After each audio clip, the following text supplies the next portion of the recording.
We can be found on YouTube, iTunes, and Spotify. Like, share, subscribe, and leave us a comment down below. Now, on with the show. Okay. We'll do it live. Okay. Fucking thing. No. We'll do it live. Fuck it. This presentation of Death Holler is sponsored by Eric. Fuck Saunders. Enjoy the show. Death Holler is a horror cast created by two true horror fans to bring to the table your favorite horror films. Topics include, but are not limited to, historical horror, gore, the occult, and terror. Listener discretion is advised. All right, so what have you been into in the spooky way recently? I've been watching... You're going to make fun of me. I've been watching clips of older Resident Evil games. Oh, no. Okay. Like gameplay. And specifically, I've been watching the clips in relation to how to defeat the shark Neptune. And I forget which Resident Evil he's in, but there was basically like a shark tank that you had to walk through, and they had all these quotation mark zombie sharks, which zombies scare the shit out of me. Mm-hmm. Sharks scare the shit out of me. So let's just put them together. And by the way, I'm watching this really, really late at night, just asking for my dreams to be terrible. So I did not have any strange dreams that night, believe it or not. I actually dreamt about like Resident Evil Village, even though I haven't watched any clips pertaining to that. I've seen some news. We'll talk about that later.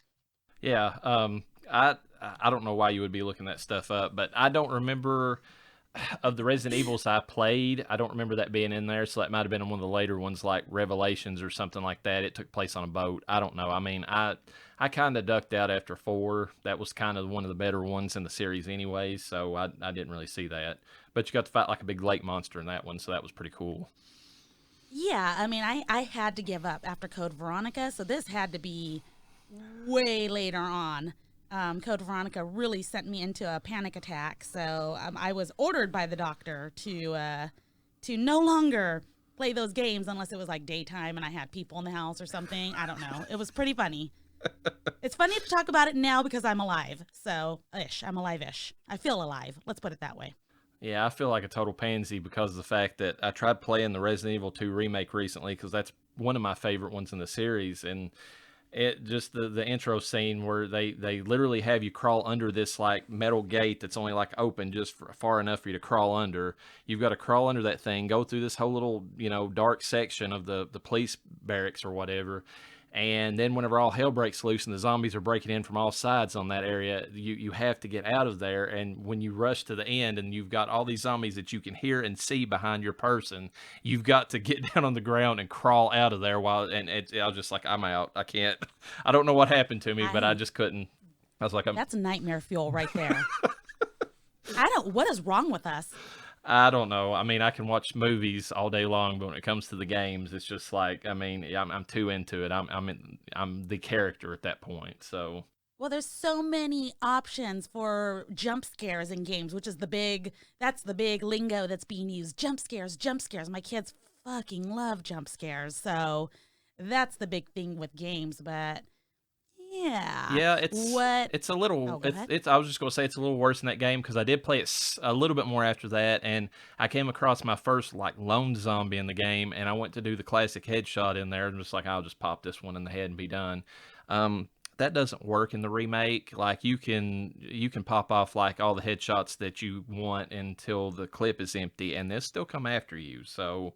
That's when I get what? So how do you kill them? When they take enough damage of whatever the game decides the damage is. I think I shot the guy like that is wrong. Yeah, I shot the guy like the zombie like 3 times, and then like it was still coming after me, and I was like rushing in there with a knife, and it bit me a couple times, and finally it went down after a few knife attacks, and I was just like, yeah, I'm not dealing with this. Awesome. You got bit. So basically, you're done. You know that, right? Well, not according to the game, but in the movies, you're done. Yeah, according to the Romero logic, I was done. So yeah, that was the end of that one. I'm gonna hate zombie season. I'm telling you, that's gonna be the end of me. But as far as what I've been doing, last night I literally went to watch a new horror film that just came out, and that would be The Unholy. It is, a possession type film that just came out, so I thought it was appropriate for this season a little bit to kind of just watch it and see what's going on with it. One of the bigger draws about the movie is it stars one of our favorites, Jeffrey Dean Morgan, Papa Winchester. Oh yeah. And it's kind of funny because he's a newspaper reporter, but he writes for like one of those like cheesy rags or whatever, like the Examiner or something, like like one, just like something that tabloid-esque. That Okay, that makes way more sense because newspapers are pretty outdated at this point already. Well, the tabloids are like for fucking ever. Well, it's an online tabloid, so I mean it's not really okay. Just in print, but. And he's doing that because the movie kind of reveals that he was an actual reporter at one point in time, but he was well known for fabricating some of his stories. So he got booted out as being a legit, professional. And then he went on to be, basically that. But he's one of those guys that just goes out and seeks like supernatural stories because they're the ones that get the most clicks. And I just think it's funny because... How convenient. Yeah. I just think it's funny that, Jeffrey Dean Morgan is hunting down supernatural stories.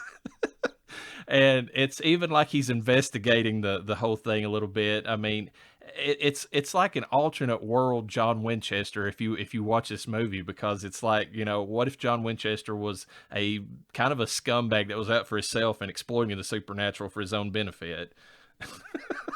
The fans they're gonna fucking lose it because I know I'm excited, and we talked a little bit, so. They're gonna fucking lose their shit, and they're just gonna, even if it's a complete opposite character of John Winchester, they're still gonna imagine him as John Winchester. Yeah, it's like an alternate reality version of him or something. That it's like a kind of, in my head canon, whenever I watched, like, say, the Friday the 13th remake that had Jared Padalecki in it, it's got enough closeness that his character is Sam that it's almost like a dream version of Sam Winchester, or like an off-world version of him, like one of those alternate universe Sams. And so this one in my head canon is officially, it's John Winchester, but by just like another reality version of him. There's a few more people in the movie that I was kind of interested that was in it. We have William Sadler, who he played Death in Bill and Ted, the Bogus Journey. I mean, he's been in a ton of other stuff. I discussed he was in that VFW film whenever I was discussing it. And he plays like a priest in the movie.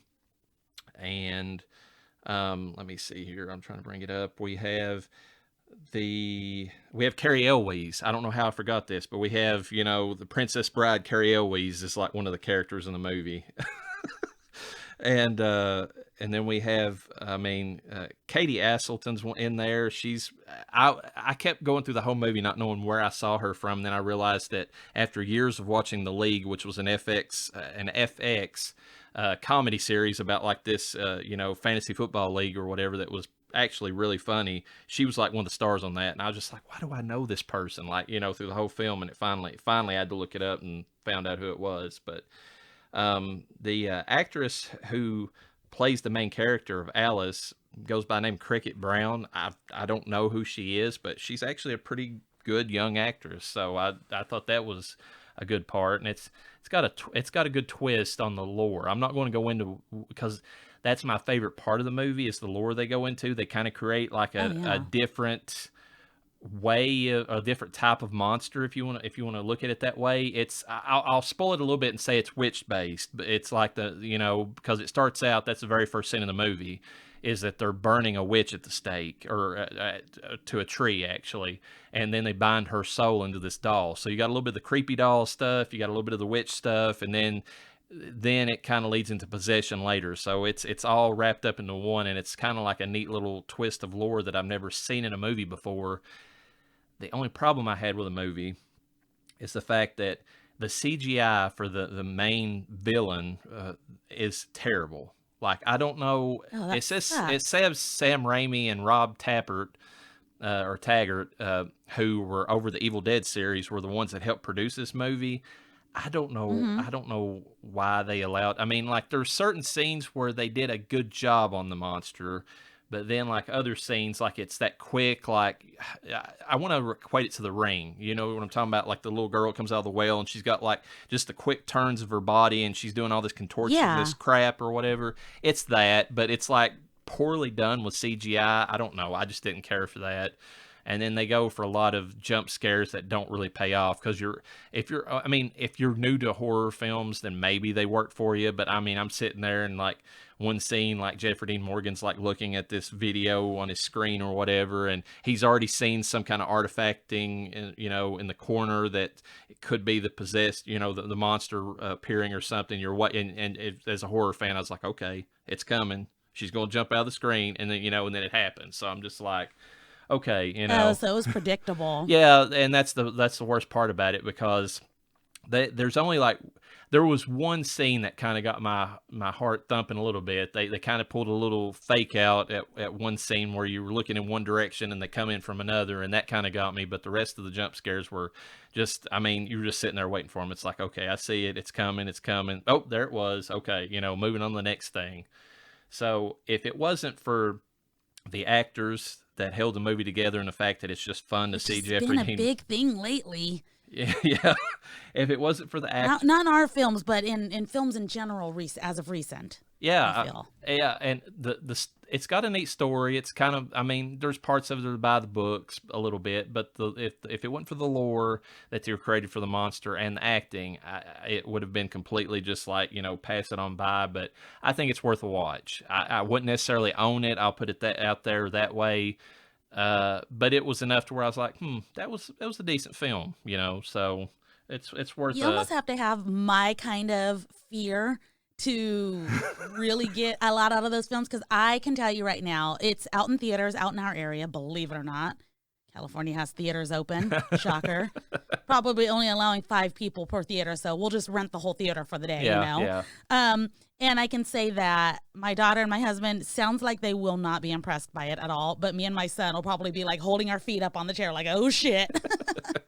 I think anybody who is a fan of Supernatural would enjoy it just for seeing Jeffrey Dean Morgan, because I don't know. I'm not putting this out there as he doesn't have range, because Negan is a different character than John Winchester, obviously. But this character is literally so close in certain ways, like especially with the way his mannerisms and some of the things he does. There's actually one scene in the movie where I marveled a little bit at this. Because of the fact that he says a line and it sounds like something Dean would say. It's almost like father and son imitating each other. And I was just like, oh man, that's kind of neat in a way. So, wait, I got a question. In the film, is he very, very brave? I know you said he kind of investigates what's going on. Is he brave, or does he get scared easily because this is like unknown shit to him? He's more brave. He's in the movie. He's such a skeptic that he doesn't believe for most of it. So I don't know if you'd call it bravery or just being, naive. But then, like, whenever push comes to shove, he steps up and does what he has to do. So it's almost like, like John Winchester was in Supernatural. Well, there is a comic book called Supernatural Origins, which I did read. And it was basically the origins of John Winchester and how he became the way he was. And when he was first running into the supernatural in general, he was just like, fuck. Like, it was like he knew about it because of what he was doing in his origin story, but he was still surprised, and terrified. So that almost would have been look at, here I am comparing John Winchester to Jeffrey Dean Morgan's character, but I'm like, it'd be kind of a little different. We didn't get to see that in Supernatural, the show. So it would have been kind of cool in this movie. He would have been less John Winchester-y, unless you're into the expanded universe, if they had made him a little bit more afraid. But I guess skeptical is a good character trait for this type of film. Yeah, he doesn't believe in anything he's doing. He's doing it all for a paycheck. So he's kind of a scumbag, to start out with, and then it kind of it's kind of the hero story later on. It's like the scumbag sees some of the stuff that's going on, so he kind of is forced into against his will to kind of go on this journey, and then he does the right thing at the end. So yeah, it seems kind of strange though that with the whole COVID-19, typically editing and doing CGI, usually you can do that in a room without other people around you being at risk. So it seems kind of strange, maybe budget-wise they couldn't afford it, or I'm just wondering why they couldn't have gotten that down and having so much time. And who knows, because this film was actually a pretty big secret. Like, I didn't know about it for a long time. I didn't know about it until literally last month whenever I started seeing it pop up on YouTube. But I mean, as far as the CGI goes, don't get me wrong, it's not like early 90s CGI. It's not like you look at it and you look at like The Haunting is the worst example. I know you like the 1990s Haunting, and we'll get into that in another season, but the CGI in that is god awful. Looks like a PlayStation 2 maybe era, graphics. This movie didn't look anything like that. It looked like it would be on a modern Xbox, but it still looked fake. You know what I'm saying? It had that gloss to it that was, I was just like, it looked like a video game character. Not an old, like an old 90s video game character, but a modern one. And I'm just, it looked, I'll put it this way, getting into the story we'll get in later, if this character was in Resident Evil: The Village, you wouldn't bat an eye. It would look like it was meant to be there. So... Okay. And with that, I think I hear somebody at the door, so cue the music. Cueing the music.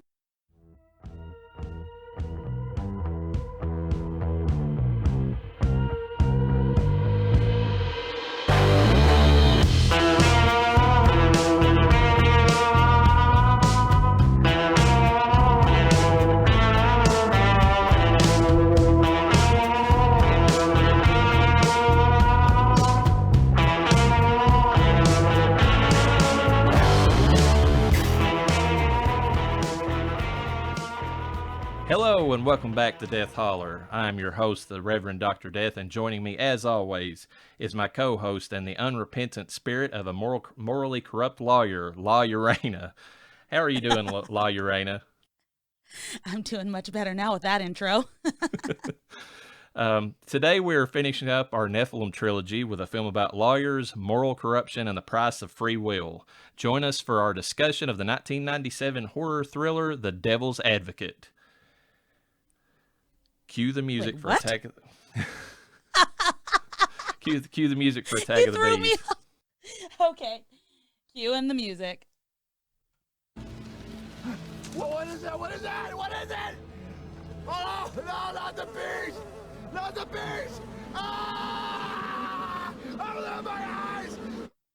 First up, however, let's do a little Attack of the Bees. Recently, I got to enjoy a little independent film that kind of fit into our whole discussion that we've had going on this season, and even had a surprise actress show up in the film that fits in with our special presentation about the chilling adventures of Sabrina.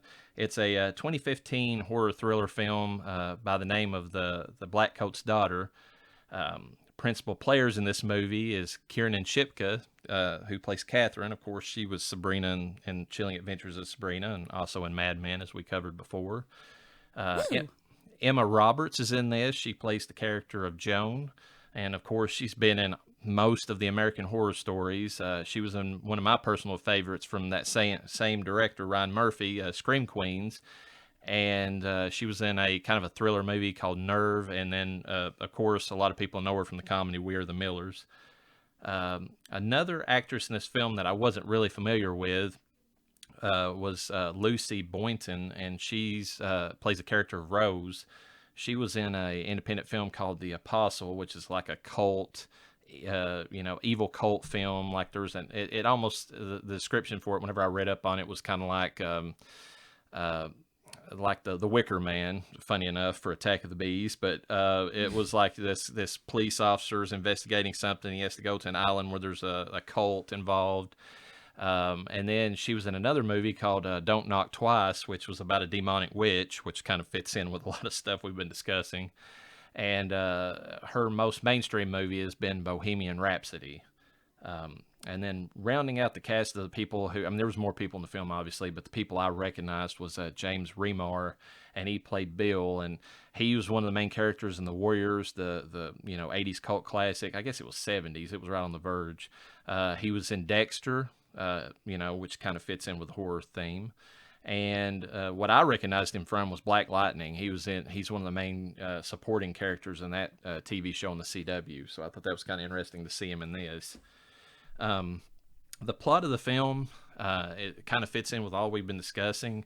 It's these two students, Joan and Rose, are at a Catholic boarding school called the Bramford Academy, which what? Yeah, wasn't that the name of the home in real life, or the building where Rosemary's Baby was based on? Wasn't that the Bramford? Yes. Okay. It was the Bramford. Okay, that's what I thought whenever I saw that. So, anyways, the Catholic boarding school, the Bramford Academy, these two students are left there during a week-long school break. Whenever most of the other students are supposed to be leaving, their parents all come to pick them up.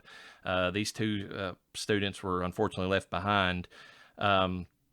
Rose, her specific reason why she was left or not picked up by her parents was because she never actually called them and reminded them about, needing to, be picked up, because she may or may not be pregnant with her unexpectedly with her boyfriend, and she doesn't want to tell her parents that. So she's, kind of ducking them a little bit. So she, that's the reason she's left behind.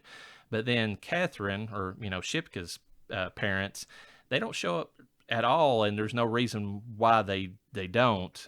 She ends up having like a dream a little bit later in the film. Well, it's not too much later. It's like near the beginning, but and it's kind of a premonition that they were both killed in a car accident. And it kind of hints later that maybe that actually is what happened to them, and that it's kind of strange that she actually dreamed that that's what the reason was. But this academy, some of the students in the school have whispered rumors that the nuns who work there are Satanists. So that kind of sets like the whole background, that there might be something going on. And anyways, Rose is being the older of the two is put in charge of making sure that Catherine is taken care of, while the nuns, because the nuns are, they're just a bare staff left there to kind of, make sure that the school's, maintained while everybody's gone. And so while she's trying to take care of Catherine starts exhibiting some weird, like, just, I don't know, like facets to her personality. She begins stalking, like silently stalking Rose. Like, she'll look around and she's been staring at her forever for no reason. There's a scene in the movie where she begins, like, I believe it's like she starts talking in tongues, and then she starts whenever they're eating with the nuns later on, and like she begins like projectile vomiting everywhere, kind of that whole thing. Jesus Christ. And of course, there's this real weird scene that definitely sets everything up, where Rose happens to be looking for Catherine. She can't find her anywhere. And then, of course, Shipka's character, when she does find her, is down in the basement in the boiler room. And she is like doing this chanting and like, like it looks like a prayer type thing, where she, up and down with her arms, as she's kneeling, and she's talking to somebody there that isn't there. And so it just kind of goes on from there. I'm not going to spoil what happens afterward, but like she just progressively gets worse. Catherine does. Like she gets sicker. Like she, starts like talking weird things. And the funny, and the interesting thing about this is it's told in two different ways. It's told initially from Rose's perspective, and then you go and you see Catherine's perspective later. Like the movie has like a break in the middle where it goes to Joan's part, which I'll get into in a minute. But then whenever it comes back, it shows Catherine's, and it's more overt about showing some of the stuff she's actually seeing, because there is somebody she's talking to, and so it kind of goes into that. Oh shit, that's badass. Yeah, and Joan's story is interesting because at first it looks like it has nothing to do with the rest of the movie. She is this young girl who's just got out of a mental institution. Doesn't say, I don't think it says if she was actually released of her own accord or if she broke out. But anyway, she's just like at like a bus stop type situation. She's wanting to go back to this certain area, which happens to be the Bramford Academy. And she, or at least that general area, and that's whenever James Remar's character Bill happens to pick her up. Him and his wife are on their way to that general area, and it happens to be the anniversary of his daughter's death. So he, either due to that, feeling just kind of, morose about that or whatever, he sees this young girl that for whatever reason kind of, triggers some sympathy, and so he offers this, stranger a ride, even though his wife is not too keen on it. And it with her story, it's kind of interesting because at first it kind of looks like Bill might have like ulterior motives because he's a little too, I don't know, like he comes in the room without his wife whenever he pays for her to have her own like little motel room at one scene, and he's in there with her, and I don't know, it starts going down a path where you think that it's like, okay, he's going to molest her or something like that, but then it backs off, and then, he reveals that, his daughter died and that sort of thing. And then where it goes from there is it starts showing Joan's like past or whatever, and she's had all these run-ins with like police and some other stuff, and so it's kind of interesting when it eventually does intertwine with the main story. It's just kind of it's a neat little twist on what actually happened. And spoiler alert, her real name's not Joan, so that that's a little part of the twist. I'm so surprised. If I was, if I had to give this movie like a, our traditional Nicolas Cage rating, there's really nothing to compare it to because we know Nicolas Cage doesn't do really slow burns. I mean, if he can't choose scenery, he don't want to do the movie.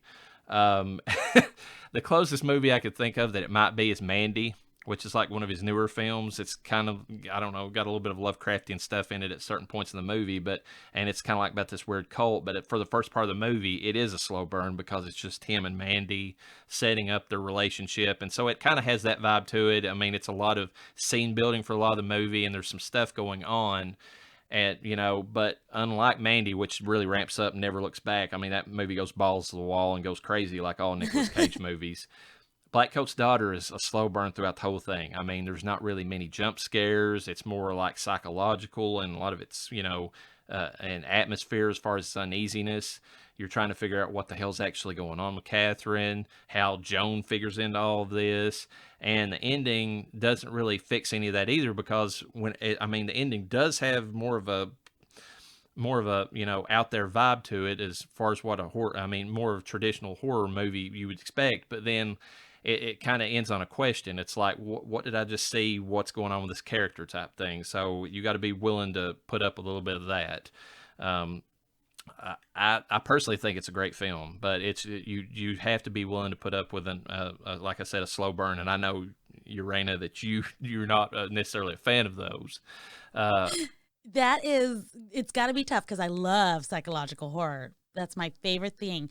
And seeing a film from different perspectives, especially when you see something in one but you don't see it in the other, fucking blows my mind. But then you're telling me the slow burn, and I'm like, do I hate it already? I haven't even seen it. I don't know. I don't know if I would, as far as how much of a slow burn it's got compared to the one I know you didn't like with the House of the Devil, because the House of the Devil didn't have, a whole lot of the actual, horror stuff until like maybe the end. This does have it in the middle. Yeah. I'm not going to lie. This movie has the horror stuff right in the middle of the movie. Before it breaks away from Rose's story, you get like a cap on that story, and then you go back and you see Catherine's version of it. So it doesn't leave you, it doesn't leave you hanging in that way. So you might enjoy it. How do I watch this? How did you watch this? I saw it on Netflix. I don't know if you... Okay. Yeah. I have Netflix. Yeah, it's on there. I was going to rewatch it, and then I realized I temporarily let Netflix lapse. So I remembered enough about the movie, though, that I figured I could cover it well enough. And I didn't want to reveal it anyways. I really do think that it's a good little independent film. It's neat seeing Shipka in this because...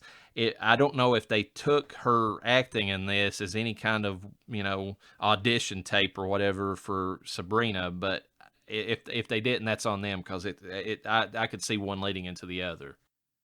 I bet you they did. I don't know why they wouldn't have, honestly. So, I just thought that was, I was really, when I saw that, I was like, well, that's interesting. And she doesn't look that much younger than she did when Sabrina started. So, it's kind of like a neat little, I don't know, we were talking earlier in the, just the kind of, chat about the, Jeffrey Dean Morgan alternate universe thing. If you want to look at this as like a Chilling Adventures of Sabrina, like alternate universe, headcanon wise, that probably wouldn't be that far off because, in that, she has dealings with the devil and all that. And then this one, something's going on possession wise, at least that's what it's looking like to Rose. So there's all that going, to kind of feed into it. Yeah. But Alrighty then. with that, I guess we'll just transition over into the news. No, It's going to be interesting. Yeah. First up, we have to address this at the seasons, the devil's in the details. We can't leave this out. Lil Nas X and his devil shoes. So I don't know what is up with that. So if anybody doesn't know, you've not been on the internet, obviously, but the rapper and singer of such well-known classics as Old Town Road, and I say that jokingly, recently released an unofficial line of Nike Satan shoes.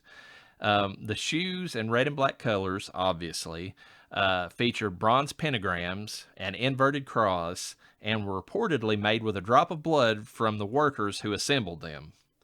That is gross. That is gross and probably a health violation. That's what I was thinking. Yeah, I don't know how, but anyways, it was a boutique like shoe manufacturer who agreed to do this for him, and of course, it was done in a limited run of what number? 666. You know, couldn't get away from that. My eyes just rolled back so far to the back of my head, they came back full circle. Now, I heard somebody on the internet make the debate that Lil Nas did this to just trigger people and to get more internet hits or whatever, and I don't know that I can disagree with that, because I really think that he just this was like a promotional thing. I mean, because it tied into he has some kind of new video or a music video where it plays the devil or has something to do with the devil. So this just like feeds into itself. It's like self-promotion. The story I got behind it was that it was his way of basically beating down all his haters, and how he was terrified to come out because he's a gay rapper. Yeah. Which they're saying up until this point, I had no issue. I thought, wow, he's a fucking gay rapper. You really don't hear a lot about that, and I do like his music. I'm not going to stop listening to the songs that I've liked, but I'm like, this is a bit over the top. And everyone's like, you're just proving his point by showing how terrified you are of him and how weird you think of it. And I'm like, it's fucking weird. Okay. Fuck the devil part. You're putting blood in shoes. That's weird. Yeah. I mean, like going back to our Exorcist discussion, if you want to leave out any, like I was, all the rest of that movie doesn't really scare you at all. But then that whole scene where they're drawing the blood up with the old 70s way of doing it, and the blood squirting out of the, Regan's neck or whatever at one point. Yeah. I mean, the blood thing is out there. And power to the people who really think they're supporting a cause by this. I can't believe that Nike allowed this to go forward. Like, who green-lighted this shit? Well, funny you would say that, because since the outcry about the shoes, Nike has put out a total recall on them and is giving a full refund to anybody who purchased them. Now, having said that, and they're not anything that I would want to have, because you invite evil in, you get evil. That's, that we've discussed this before on the show. But if you got those shoes and there was only a limited run, and and some people might send some of that limited run in, you better be keeping those things. They're going to be sending some of your kids to college someday. Now, those kids might grow horns or something later, but that's a whole other argument, Yeah, it comes with like a little. I'm looking at them right now. They kind of look like Skechers shape-up shoes a little bit. Or I don't know if you remember back in our day, lugs, those big old thick, chunky type boots that were supposed to be super cool. Yeah. And then they have like a little keychain that's on the shoes. Shoes don't even tie up anymore. I don't know how our children are supposed to learn how to tie shoes, but Satan does not require you to tie your shoes. They're just those bungee cord types, and they have like a little pentagram on them, it's actually, well, the angle it's at right here, it's a pentagram, but if it turns, it's going to be a pentacle. So meaning it will offer protection. Yeah, I was getting ready to say, I didn't know what your interpretation of that was, because I know you brought it up on previous podcast about the pentacle versus pentagram debate. I didn't know if they officially went the right way or wrong way, depending upon your view, and made it the pentagram they intended it to be. If you're looking down at your feet, if you are wearing the Satan shoes and you're looking down at your feet, you're being protected. If I'm standing towards you and looking down at your shoes while you're wearing them, you're worshiping the devil. So it's all in how the viewer sees it, honestly. Okay, well, that's fair enough. Any other comments about the shoes before we move on to the next topic? Yeah, I do. It's that I understand you're trying to make a point, and this was a great way of getting all kinds of media attention like that. I think that's amazing. I mean, no better way of capturing people's attention than with a little satanic panic, if you will. I was getting ready to say, that was the one thing I was going to make the comment on, was it proves that satanic panic is still alive and well and has never left us. I don't really see anybody being like, oh my God, it's the devil. There's definitely people out there that are.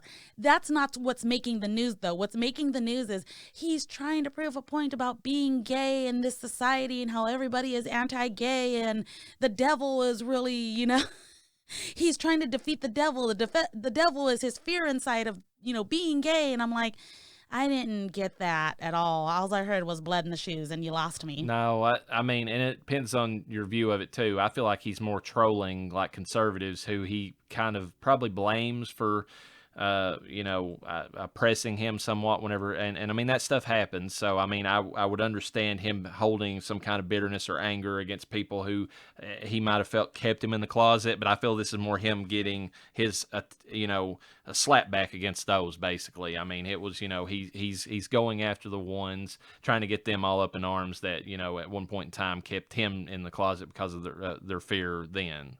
Hey, more power to you. If this worked for you, I hope you got your piece. Yeah.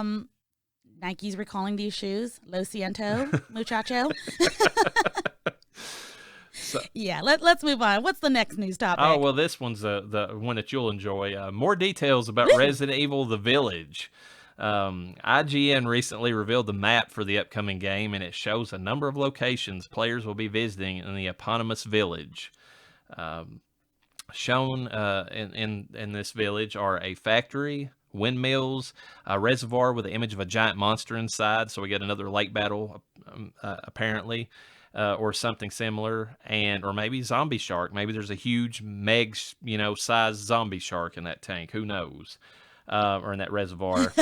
And then of course, Castle Dimitrescu, or however you say it, Dimitrescu. I'm gonna go with it's Dimitrescu. I don't know. There you go. That's how I would interpret it. You can say that then. Dimitrescu or Dimitrescu, I have no idea. I'm throwing a little Spanish in there. I'm trying to make it sound a little Russian. I forgot where they said this village was. We did have a... It's European. That's all they would say, I think. Okay.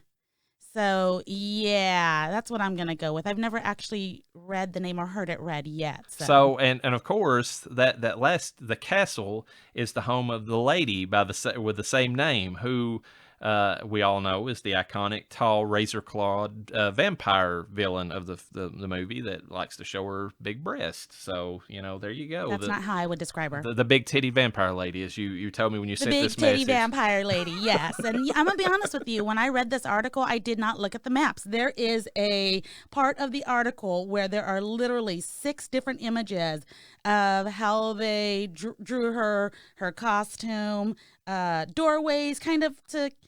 I don't know, to give the impression of how tall she really is, because if you see some of the gameplay that's out there that's available, you literally see her ducking pretty low to get into some of these doorways.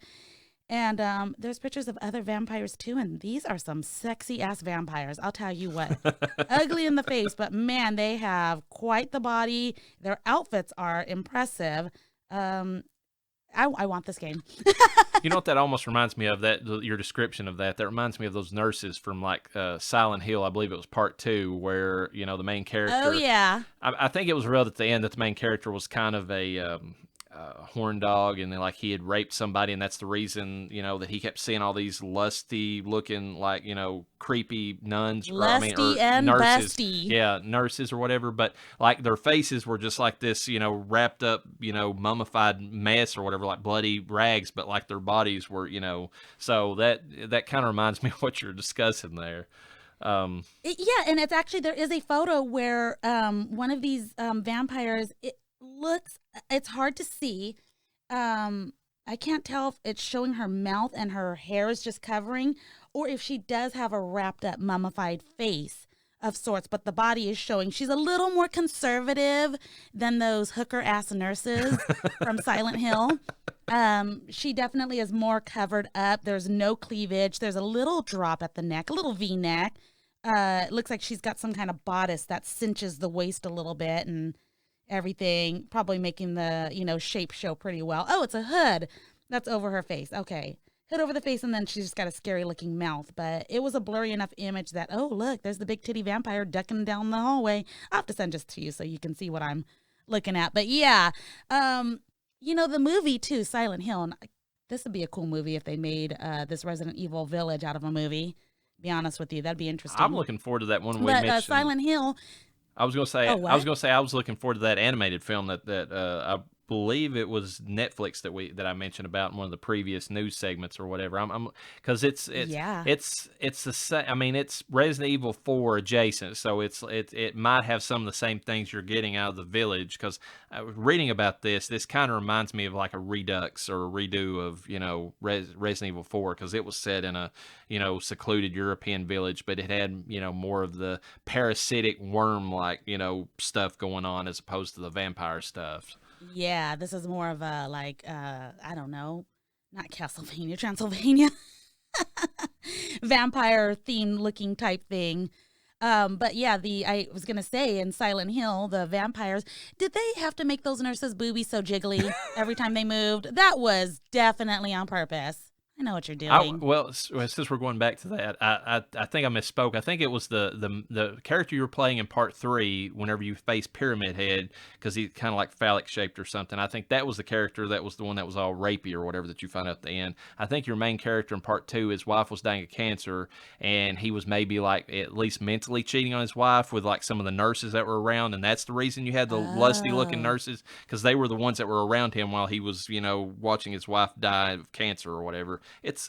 Well, if they were dressed like that with their boobies jiggling all over the place, can you blame the poor man? Well, I think there's supposed to be a representation of like his, you know, like what his thought. What his thought of what. Every man has those thoughts about those nurses. Okay, no matter what they could be covered head to toe. But yeah, if they came in there at least a bit, you know, like those, then who would blame him, honestly, at that point? It's true. The only other thing I was going to say about the village is, and this caught my attention because the rest of that's okay in my opinion, but I thought it was interesting that they revealed that there's going to be another maybe overarching villain to this by the name of Mother Miranda, and she's kind of like a religious figure that everybody in the village worships. So I'm interested in seeing that part of it. Well, they revealed like a picture of like maybe like a you know, like a religious painting of her or something like that. It almost looks like the Shroud of Turin, but like, you know, like with a female form inside or something. So it's got an interesting like religious aspect to it. Yeah, I got a Virgin Mary-esque type vibe, even though that's not at all what it looks like. It just, there's photos that we have in the Catholic Church, and it gave me a Virgin. It's it's like Mother Miranda. It's definitely the mother. Right. So that's what I got from it. And I'm just wondering because the big titty vampire lady answers to this one. So how big of a figure is she? Is she literally big, or is she just super powerful? It's going to be really interesting to know. Yeah, and I just want to bring up while we're on this segment, why was it, LlaReyna, that you wanted this information brought up again? What was it you told me in the chat about why you wanted this information brought up to the listeners? I literally just wanted another excuse to talk about the big titty vampire lady. So there you go. That's all. It had nothing to do with the maps. I didn't give a shit about the maps. Okay. That's honestly, people. Whenever I heard this, I was reading this. I was like, "What does she want me to read out of this?" And then when I said, I was like, "Oh, okay. That makes sense. All right." Damn it, Reverend, mind your business, okay? The next story I'm going to bring up here for the news is that going back to, you know, the Black Coat's daughter a little bit, the American Horror Story finalists for some of the not the season that's coming up, but maybe future seasons have been posted.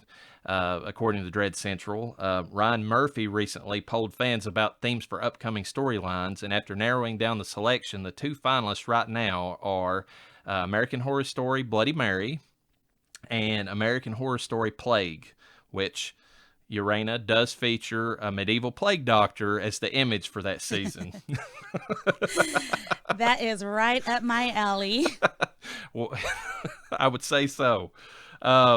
Murphy was hoping that American Horror Story Christmas would make the cut because he really, really wants to make a horror Christmas version of this.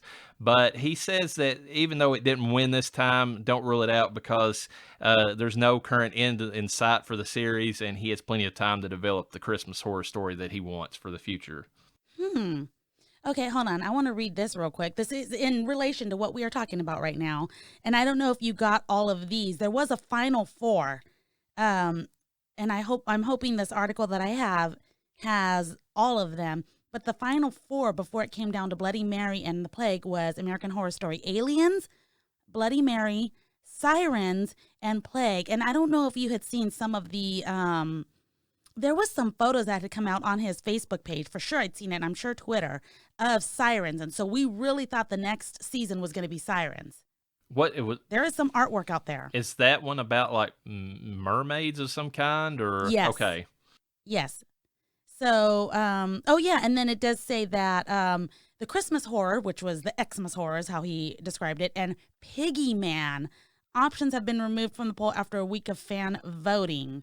So there was also going to be a Piggy Man. I could see that being scary.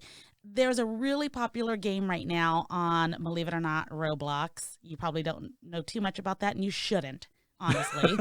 My children just play it. And Piggy is based off of like a Peppa Pig character, which is a very, very young children's show that is very popular right now and has been for a long time, and it's fucking hilarious. It's British. And what Piggy is, it's basically evil characters from that children's show. And they will kill you if you don't kill them. So it's pretty cool. Well, when you mentioned like the pig man or piggy or whatever, that kind of reminds me of there's being a huge Batman nerd, one of his scarier villains, if you want to get down to it, is there's Professor Pig, and he's kind of like this serial killer that wears like a pig head, Yeah. And I mean it's freshly butchered and all that too. And then there's an old horror movie called Motel Hell that I believe one of the characters at the end runs around with a chainsaw, and he's got like a freshly butchered pig, head, on, or mask on, that he's wearing. So that kind of reminds me of those.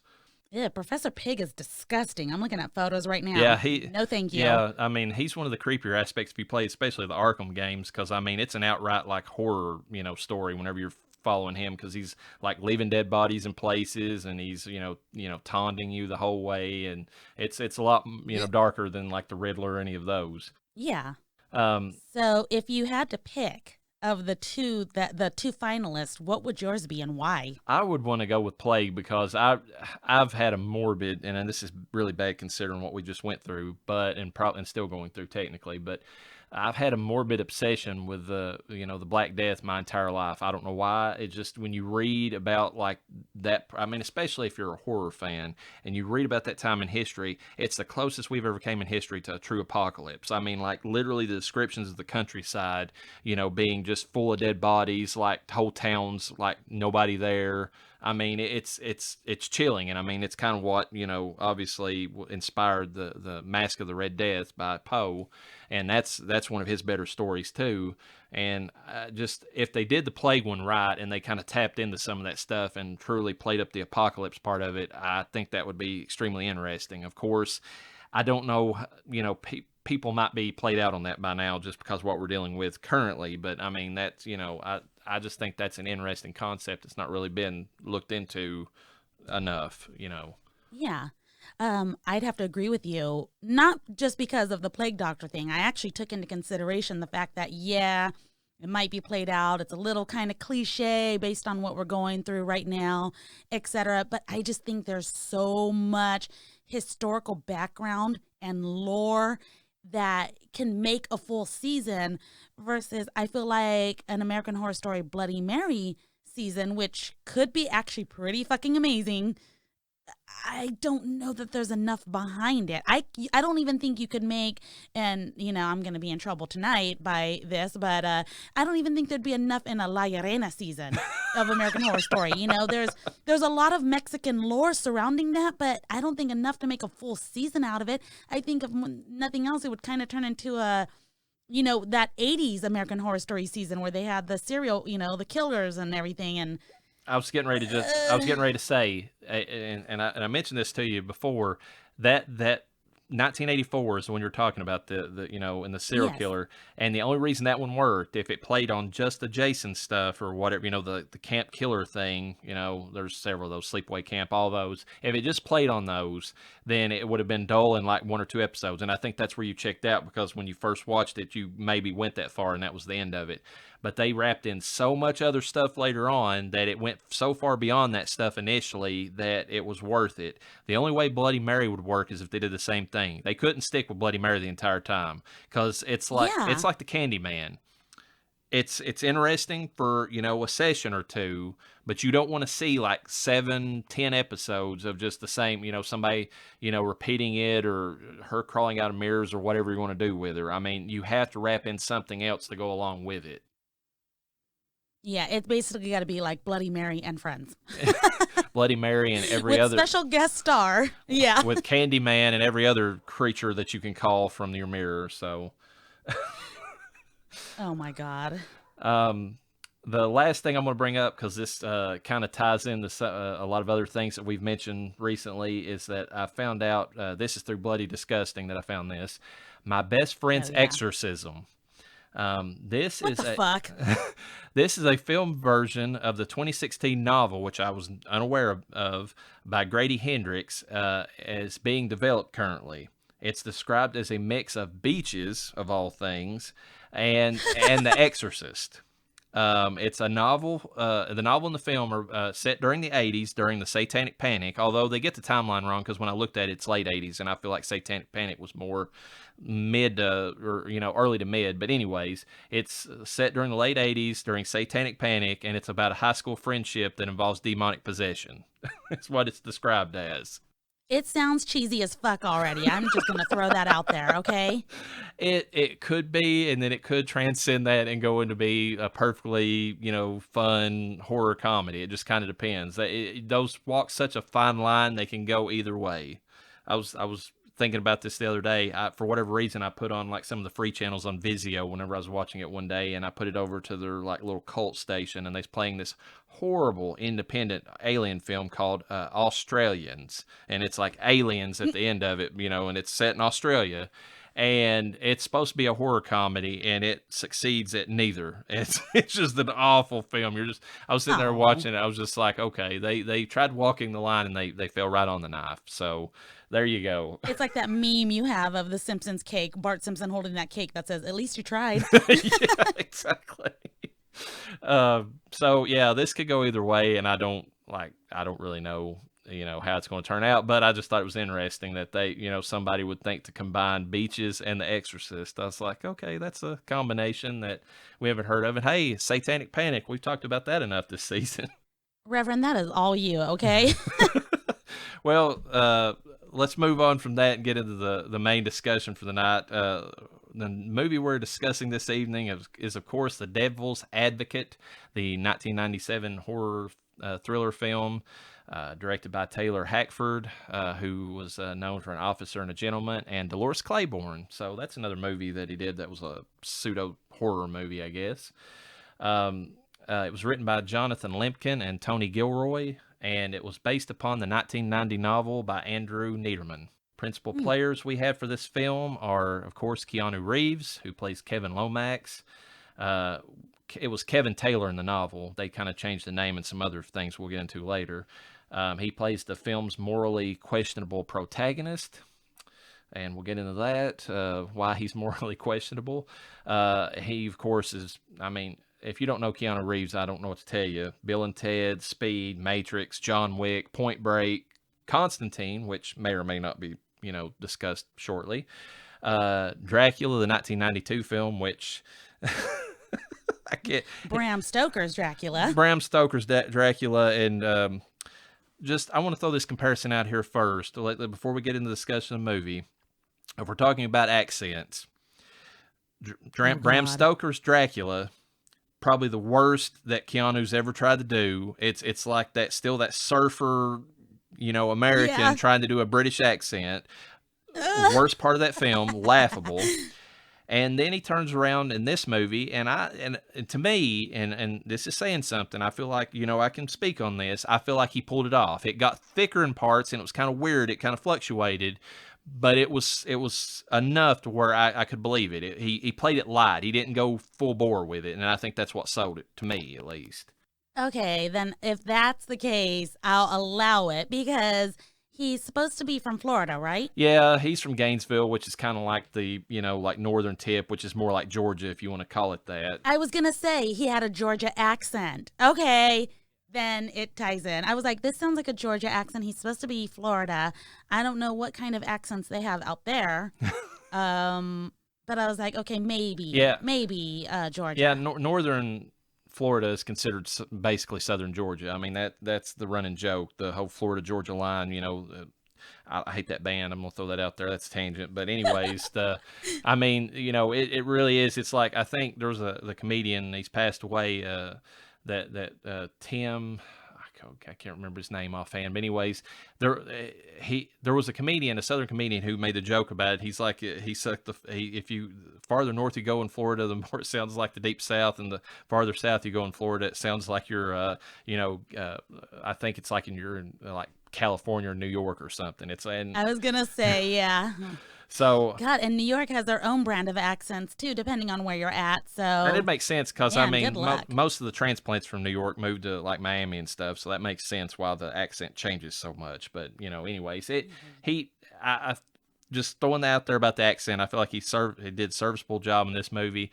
But piggybacking on that, the last movie that I'm going to mention that he was in was The Gift, which is 2000 from the year 2000. That's kind of a horror movie film that's more about like I think Kate Blanchett's like kind of a backwoods psychic or whatever. Her accent's great in that film, and I guess it's because where is she British? I think I think she is. Anyways, she's in the Lord of the Rings movies, but she's good in the movie. I don't know what happened to Keanu between this movie and that, but he goes too full bore into like the thick Southern accent, and he doesn't quite pull it off, I don't think, in that movie, or not like he does in this. Yeah, if he's going to go with the light one like he did in this film that we're discussing, yes, but thick, he doesn't have it. He's still got too much of a dude accent, even in his older years. Well, it sounded like a put on, and I hate to say that, but and I don't know, I can't remember if I think that movie might have been set more like Arkansas, Louisiana or something, but he went more for like Arkansas. Yeah, and he went for more like, I want to say, like the hillbilly accent, more like accent you hear me speaking with, but he doesn't have it. That's too hard. Yeah, and it was way too out there. It was like, it was, anytime you hear somebody putting on the accent, that's what it sounded like. He was, putting on just too much. Okay. Next in the movie, we have Charlize Theron, who played Marianne Lomax. And never heard of her. She's not been in anything at all. No. Protagonist, loving and perceptive wife in the movie. And, of course, Monster, Mad Max Fury Road, Snow White and the Huntsman, Prometheus. That's a horror film that she was in. The Addams Family. She played Morticia in the animated film and in the upcoming sequel. So that's kind of cool. I don't know what there's not much you can say more about you can say about Charlize Theron. Everybody knows about her. She was also in a good action film recently called Atomic Blonde. If you haven't seen that, that's actually a pretty good just action-y film that she was in. She's the main star in that. But as far as accents goes, and she's got good range. Yeah, and as far as her accent, I felt like even though it was thicker, I felt like it worked too. She did really good. Yeah. Seemed more natural coming from her, and she's from South Africa, so it was more natural from her. And the funny thing was that that it was more consistent. She kept it at the right amount throughout the whole movie. Because there was it never ebbed and flowed. Yeah, there wasn't time. Keanu's like, there were certain scenes when he was being like, he was trying to match Pacino, as far as like being, loud and like, that sort of thing, just bombastic, that it came out a little thicker than it did normally. But when he was talking, just plain, lines and all that, it sounded a little bit better. But anyways, yeah, hers was better in the movie, I thought. We have Connie Nielsen, who plays Christabella Andreali, the seductress and temptress of the movie, loose woman, half sister to Kevin and a Nephilim. That's a fun little thing that we talked about earlier. She's been in several movies that I didn't even realize she was in. She was Gladiator was in one of the films she was in earlier, but the ones I didn't realize is that she actually plays the mother to Gal Gadot in the Wonder Woman movies and in the Justice Leagues, all the variations thereof that's out there now. Oh my God. She plays Queen Hippolyta or however you say her name, but she plays the queen in that movie of the Amazonians. And I was like, really? And then I got to look, I was like, yeah, I guess it is her. Yeah, I didn't recognize. I mean, we forget how long ago this movie was made compared to now. And yeah, completely different character, but still a great actress. Yeah, and I mean, clearly she's moved on to some big things. I mean, being in some of those DC movies. I mean, those have to be pretty big paychecks. Yeah, definitely. Oh my God, there she is. We have Craig T. Nelson, who plays Alexander Cullen, the scumbag and ultimate test of Lomax's vanity / ability to win cases. And of course, if anybody sees Craig T. Nelson and doesn't think Coach, then A, you're probably a young person, and B, I don't know what to tell you. I mean, he was Coach. You might be too young for this show. Yeah, but he was Coach, and everybody knows that. He's also the father in The Incredibles, Mr. Incredible in that film, and of course, a movie that we're going to discuss, no ifs, ands, or buts. He was in Poltergeist, and so he was the father in that, and we'll definitely be seeing him again. Judith Ivey plays Alice Lomax, mother to the protagonist and the moral center of the movie. And I feel like she did a really good Southern accent as well. But I kind of feel like, and I don't have anything to base this on because I looked for movies that I thought I'd seen her in something before. But I didn't really notice any of the movies that she was in as ones that I've seen. But I kind of feel like she, and maybe I'm wrong in this, but she kind of gave me the vibe that she actually does have a Southern accent. And that's kind of what helped her in the role. Yeah, I'm going to have to agree with you on that one because with Charlize, even though hers was consistent, you still knew she was acting, probably because we've seen her in a lot more films, though, to be fair. Right. But this woman, it just looked and came out way too natural. Yeah, you truly believed that she was from the South, or at least, at some point in her life, she's lived there enough to get the accent. I mean, yeah. And she actually was in Rose Red. I don't remember what part she played in that, but that's a Stephen King film or miniseries that was on, I think, like ABC at some point, like the 90s. And I thought it was fairly good for the time. I've not went back and watched it, so it might not hold up that well. But at the time, I thought it was fairly well put together. Yeah, and I don't think I've seen that one, honestly. It's more of a haunted house film. And it's about like a house that I think they've done it since then, like The Haunting, but like a house that kind of collects the souls of the people that it kills or whatever. It's one of those movies. American Horror Story. Yeah, that, and of course the new Haunting series on Netflix. It's all that stuff. We have Jeffrey Jones as Eddie Barsoon, and he serves as the warning to Lomax and as the instigator of Lomax's ultimate downfall, really. But you've seen him in something if you've watched any movies whatsoever, even if you're younger, because he was in Ferris Bueller, obviously, as the principal in that. He was in Beetlejuice as the dad. He was Lydia's father in that one. He's in a movie that we'll be discussing shortly called Stay Tuned. He plays another demonic character in that. Sleepy Hollow, he was one of the main councilmen or fathers of the town in that movie, and that's of course the Johnny Depp version. He was in Ravenous, which I have to say I've not actually seen that movie, so I need to watch that at some point in time. I haven't seen that either, yeah. He was in Ed Wood, played a big part in that. So apparently he's, at least at one point in time, he was an actor that really, worked well with Tim Burton, or Tim Burton appreciated. Yeah, I was going to say, he was on Tim Burton's radar. Yeah. Transylvania 65000, which is kind of a horror comedy movie with a lot of well-known people from back in the 80s. My Bloody Valentine 3D, which also stars Jensen Ackles, if we're going to go back to another reference. And I have going back to the discussion we had before we got into the show, this one's harder to see as like an off-world Dean, because this character is a little bit different in all aspects. But I guess if you want to really stretch your head around that and then make it so, then you can. But My Bloody Valentine 3D with Jensen Ackles is a different film as far as like how his character goes. Okay. So Jeffrey Jones, like I said, been in everything. The bad thing about Jeffrey Jones is that like within the last 10 years, maybe it's been past 15, it's been discovered that he was a pedophile in real life. So he's Oh, got a no. severe bad mark on him as far, when I see him now, it's hard not to think of that. Ew, you know what? I did not know that about him, but he's always given me that vibe. That's what I was going to say. If you ever watch any of his movies, especially Ferris Bueller, it's like you watch that movie and you're like, yeah, I kind of see that now that it's really came out. But I don't know. It's bad because it kind of puts that bad just feeling about everything whenever you go back and watch some of his movies that he was in. Especially he was in like one that I remember watching as a kid called Mom and Dad Save the World or something like that, or Save the Earth. It's like him and like this, and he's like the dad in the movie, and they're like, and it's kind of like a kid's film, and the fact that it's a kid's film and what he, the fact that he's a pedophile in real life, I don't know. It's got a real bad look now. So anyways, I don't know. Had you heard that about him or heard anything like that? This is the first time hearing about it. When did you know about this?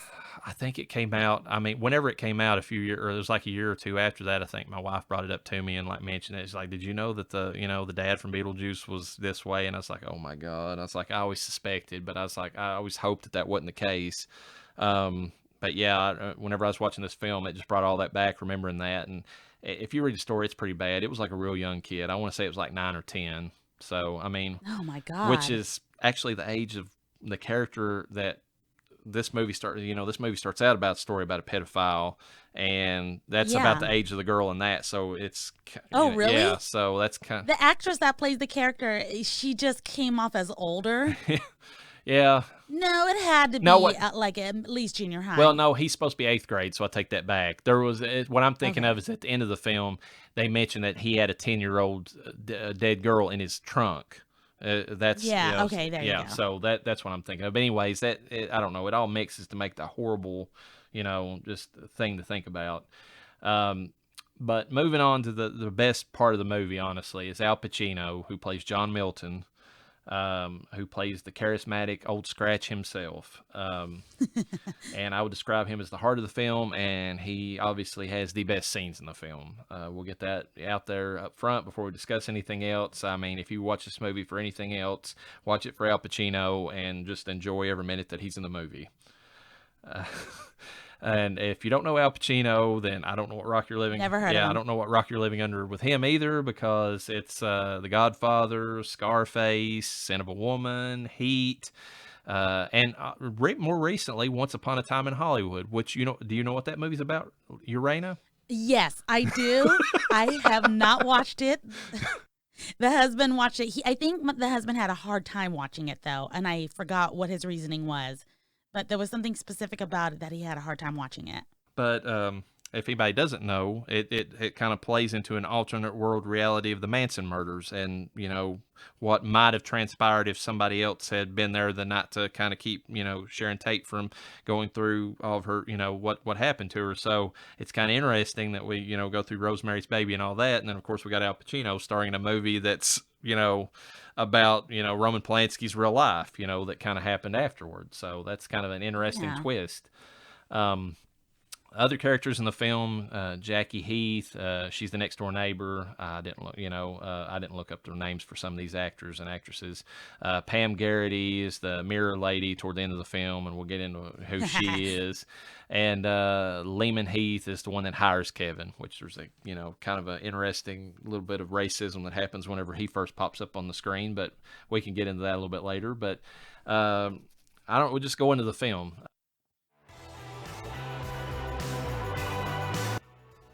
If you enjoyed this episode of Death Holler, The Devil's Advocate Part 1, please look out for Part 2 coming soon. Death Holler is brought to you by Blue Collar BS with your hosts, the Reverend Dr. Death and LlaReyna. Please like, subscribe, follow, and share. We'll catch you next time. And don't forget to bring your death certificate.